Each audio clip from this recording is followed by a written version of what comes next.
Let's get into the conversation right now with part of the team of the New South Wales Labor Party, none other than Rose Jackson, part of the team at the Daily Telegraph as their national political editor, and here at Sky News with the co-host of The Outsiders, James Morrow. Lad lady, hello. Hello. Firstly, congratulations. How are you feeling? Good. You enjoying the 9-day victory lap?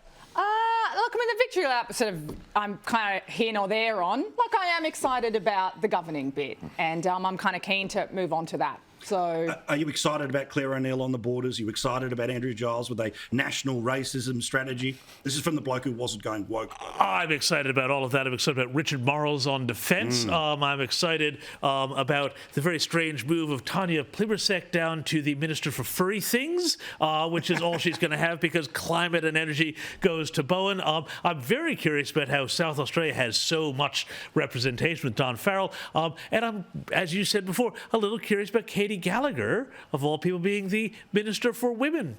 Go figure. Do you have a defence of Katie Gallagher as why she should be there? I mean, look, as the Finance Minister, I get it, it's a big enough portfolio, but what was Tanya Plibersek doing wrong? yeah, I mean, I don't think Tanya was doing anything wrong. I think she was doing a great job. But I mean, I like Katie. You know, I think she is a competent senior woman. She's right up there in the leadership team. And, you know, I don't have a problem with the idea that they want to take that portfolio and, you know, give it a really senior, prominent voice. You know, I've always worked really well with Katie. And, like, I think she's a pretty down-to-earth, reasonable, pragmatic person that'll just be interested in actually doing the things that women want to see. I don't think she's into the showy stuff. I think she's into the serious stuff, and I think that's good for that portfolio. Credit where it's due, though. He's put housing, I think, into cabinet, not just having a ministry about it. This is something that you and I talk about a lot. I know you're particularly passionate about. Reality is you've got tens of thousands of people waiting for public housing in the country. You've also got some failures of the market that, thanks to the world of Airbnb, rental is so low. Again, I know you don't fix it overnight, but to have it at cabinet level means it matters. This is why I'm excited about the governing bit. Like, yeah, all of the kind of showy stuff, I know they do it, but like, let's get down to business on housing. They said they're going to do a housing and homelessness strategy. I want to see that happen. I'm excited it's in cabinet. So, but I agree with you, Paul. Like, I want to see action. I want to see, you know, proposals on the table because I do think we've got a housing crisis. Burst out bubble, James. You've got look, that look. I want to see the housing crisis solved too. And I think, you know, Scott Morrison came out far too late with his policy on superannuation, where you could not just invest in equities for your future, but in a roof over your head. I thought that was a great policy. I think he bottled it by pulling it out too far, too late in the campaign. But I don't know what Labor proposes to do because everything that we've seen out of housing has been this incredibly statist impulse. You know, and if we look at the way that they've played politics with housing before, what I'm concerned about is they're going to say, oh, well, you know, we're going to have all this housing for frontline people. But what that's going to mean, well, you can say, oh, that's great, nurses, doctors, teachers, all of that. They're going to say, actually, what that means is public service union members, and therefore it's going to be another way that they can stack the vote for themselves and also put this into electorates where they want to get, you know, a growth in a permanent Labor population. I'm very cynical about where they're actually going to go with all this. But also, this is the thing too. Again, it's your area of expertise in the potential New South Wales government, right? Which is the old days of housing commission is one unit block, is one sort of estate. Those days are gone. So how do you clear a backlog of, in New South Wales, 60,000 people?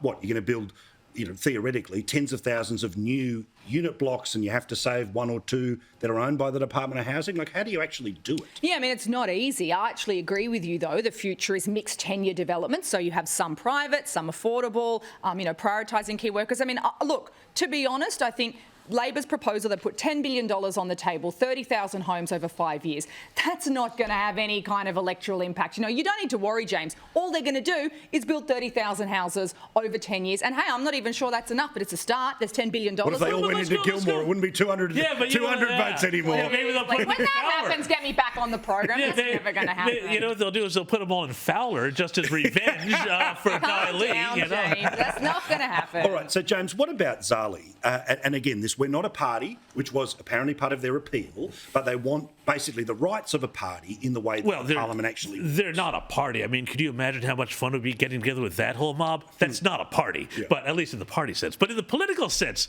of the word, well, you know, this is this whole thing where they want it both ways. And, you know, Simon Holmes Accord has been very much of the both ways, you know, thing on this. You know, oh, well, we don't need to disclose our funding, but we want everybody else to disclose their funding because that's only fair.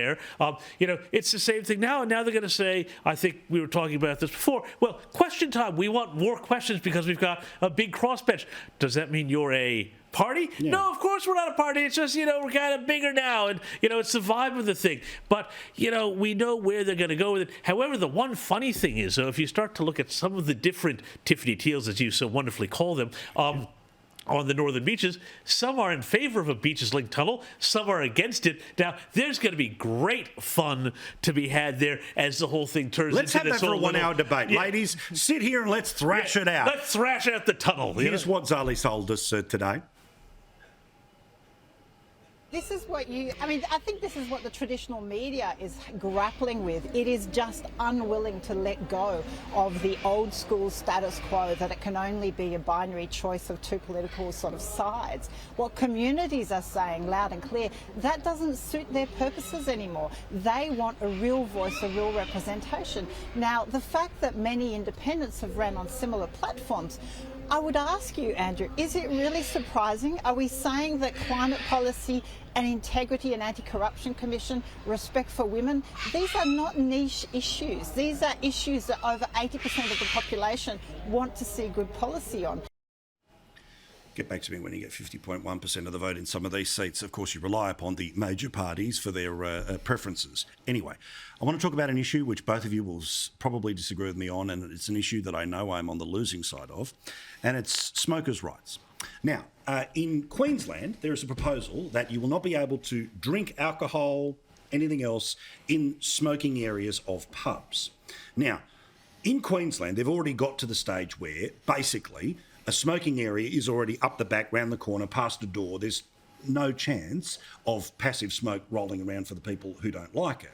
So we don't want it to be a comfortable experience, but isn't tobacco and alcohol both legal products to be consumed in an adult environment of a pub, Rose?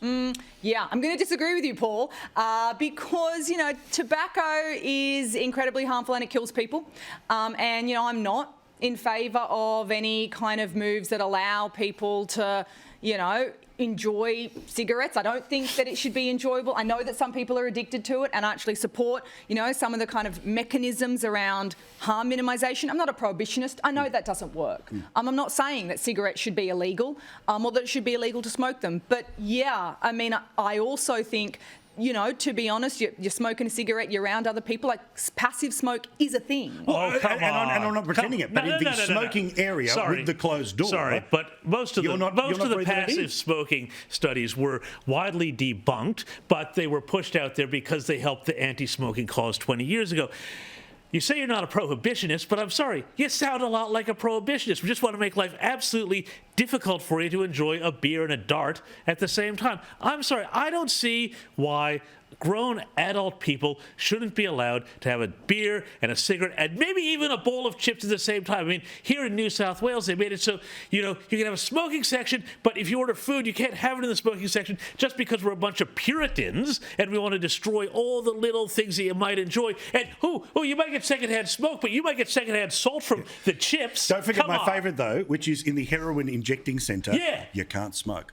It's easier to open a heroin injecting room than it is a cigar bar. You tell me what's wrong with our culture. There's only one medically supervised injecting centre in New South Wales. There's zero smoking bars. Zero. None. So I'll give us one somewhere, anywhere. I don't care if it's the back of Burke. I'll drive smoke to your cigarettes in your own day. home. I don't care. Go for your life. But don't do it around me. It's disgusting. Right. I'm not for the smoking rights. Thank you. Well, I am. It's the only thing that'll get me into politics. The only thing, Smokers' Rights Party. I think we're still about 10% of the population and dying. Thank you very much. Do appreciate it, guys.